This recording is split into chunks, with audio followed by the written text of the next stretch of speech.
అందరికీ నమస్కారం. ఈరోజు తెలుగు ప్రజలందరూ కూడా ఎదురు చూస్తున్నటువంటి రోజు రానే వచ్చింది. ఏదైతే ఆంధ్ర రాష్ట్ర ప్రజలందరూ కూడా ఈ చీకటి రోజులు పోయి వెలుగు కోసం ఏదైతే ఎదురు చూశారో ఆ వెలుగు రానే వచ్చింది. ఇది మన అందరి విజయం. ఇది ఏ ఒక్కరిదో కాదు, సమిష్టిగా మన అందరూ కూడా అటు గ్రౌండ్ లెవెల్లో పనిచేసిన వాళ్ళు కావచ్చు, ఇటు ముఖ్యంగా ఎన్ఆర్ఐల దృష్టికి వస్తే మనందరం కూడా ఎక్కడో బ్రతుకుదెరువు కోసం ఇక్కడ ఉంటూ కూడా ప్రత్యేకమైనటువంటి శ్రద్ధ చూపి ఫ్లైట్లు పెట్టుకొని అక్కడికి పోయి లక్షల రూపాయలు ఖర్చు చేసుకొని ప్రచారాలు చేసి ఓట్లు వేసి మన ఫ్యామిలీని మోటివేట్ చేసి మన ఫ్రెండ్స్ని మోటివేట్ చేసి అందరూ కూడా అక్కడికి పోయి ఈ కీలకమైనటువంటి విజయంలో పాత్రులుగా ఉన్నటువంటి మన ఎన్ఆర్ఐస్ అందరికీ కూడా ప్రత్యేక కృతజ్ఞతలు తెలుపుకుంటున్నాను. ఓ జన సైనికుడా, ఓ తెలుగుదేశం కార్యకర్త, ఇది నీ విజయం, నా విజయం, మన అందరి విజయం. ఇక్కడ అనుకుంటాం సోషల్ మీడియాలో ఒక పోస్ట్ పెట్టే ఒక జన సైనికుడు కానించి, ఒక తెలుగుదేశం కార్యకర్త కానించి, ఒక బీజేపీ కార్యకర్త కానించి ప్రతి ఒక్కరూ దీనికి భాగస్వాములే. ఈ విజయంలో మన అందరం కూడా భాగస్వాములే. ఎంతో మంది మనవలను అనిపించుకుంటూ, మన అమ్మలను అక్క చెల్లెలను అనిపించుకుంటూ ఈ రోజు ఎంతో మంది నిన్న మొన్న కూడా నా దృష్టికి వచ్చాయి. ఎంతో మంది మన అక్క చెల్లెలను టిక్ టాకుల్లో వాటిల్లో వీటిలో చూసి చాలా హీనాతిహీనంగా మాట్లాడుతున్నారు. కానీ వాళ్ళు ఎక్కడా కూడా బెదిరిపోకుండా వాళ్ళు అనుకున్న దానికి ధైర్యంగా నిలబడి ఒక నిజాయితీ కలిగినటువంటి నాయకుడు వెనకాల మేము ఉన్నాము, ఒక మంచి కోసం మేమందరం కూడా ప్రయత్నిస్తున్నాము అని చెప్పి వాళ్ళు ఎక్కడా కూడా తొనకకుండా బెనకకుండా వారి పోరాటం వాళ్ళు చేస్తూనే ఉన్నారు. మన పోరాటము, మీ పోరాటం, మా పోరాటం, మన పోరాటం వృధా కాలేదు. మంచి రోజులు వచ్చాయి. మనం అనుకున్నటువంటి లక్ష్యాన్ని మనం సాధించాము. మన పవన్ కళ్యాణ్ గారు నిర్దేశించినటువంటి సీట్లు ఏదైతే 21 ఉన్నాయో 100% మనం గెలుపొందాము. అలాగే టీడీపీ ఎక్కడైతే పోటీ చేసిందో దాదాపుగా అన్ని సీట్లు కూడా గెలుపొందింది. బీజేపీ కూడా గెలుపొందింది. ఇది మన అందరి సమిష్టి కృషి, మీరందరూ కూడా మర్చిపోకండి.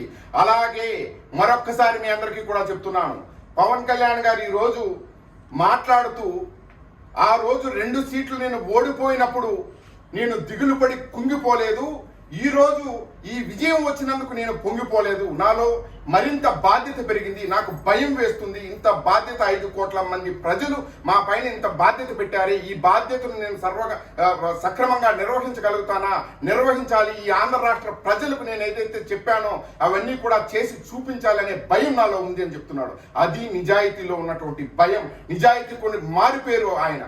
అలాగే మన చంద్రబాబు నాయుడు గారు కావచ్చు, చంద్రబాబు నాయుడు గారు పడినటువంటి అవమానాలు ఇవన్నీ కూడా ఎవరు కూడా మర్చిపోలేదు. అలాగని చెప్పి మళ్ళీ ఒకటి చెప్పారు వాళ్ళు, ఎక్కడే కానీ వైసీపీ పైన కావచ్చు, వైసీపీ కార్యకర్తల పైన కావచ్చు, జగన్మోహన్ రెడ్డి గారి పైన కావచ్చు వ్యక్తిగతమైనటువంటి కక్షపూరితమైనటువంటిది మాకు ఎలాంటిది లేదు. ఎక్కడ కూడా ఒక పార్టీ పాలసీల పరంగా మేము ముందుకు పోతాము.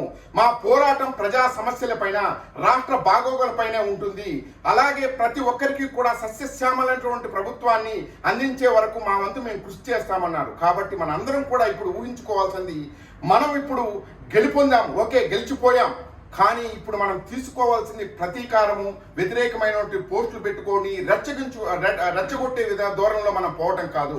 మనము అందరికీ న్యాయం చేకూర్చే విధంగా మనం ఏం చేయగలం, ఎలాంటి పనులు చేస్తే మన పార్టీకి మేలు జరుగుతాయి, అలాగే ప్రజలకు మేలు చేకూర్చగలం, ఇలాంటి అంశాలపైన మన అందరం కూడా ఆలోచించుకుంటూ ఒక స్థిరమైనటువంటి ఆలోచన తీరుతో మనందరం కూడా అరే ఇలాంటి ప్రభుత్వం, ఇలాంటి వారా అంటే అక్కడ నాయకులే కాదు మనలో కూడా పరివర్తన రావాలి. చిన్న చిన్న వస్తూ ఉంటాయి, పోతూ ఉంటాయి. అలాగని చెప్పి మనం రెచ్చిపోయి ఇలాంటివన్నీ కాకుండా, ఈవెన్ సోషల్ మీడియాలో కావచ్చు ఎక్కడే కూడా కాకుండా రెచ్చిపోయి వ్యతిరేకమైనటువంటి పోస్టులు ఇలాంటివి ఏమీ వద్దు. మనకి ఈరోజు ఒక బాధ్యత వచ్చింది.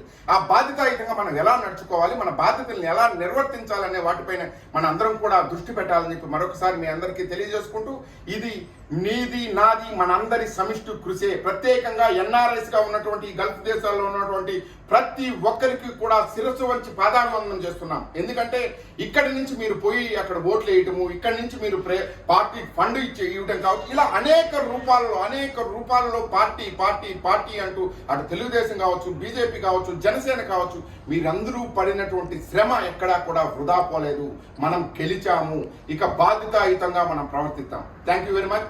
జై జనసేన, జై టీడీపీ, జై బీజేపీ.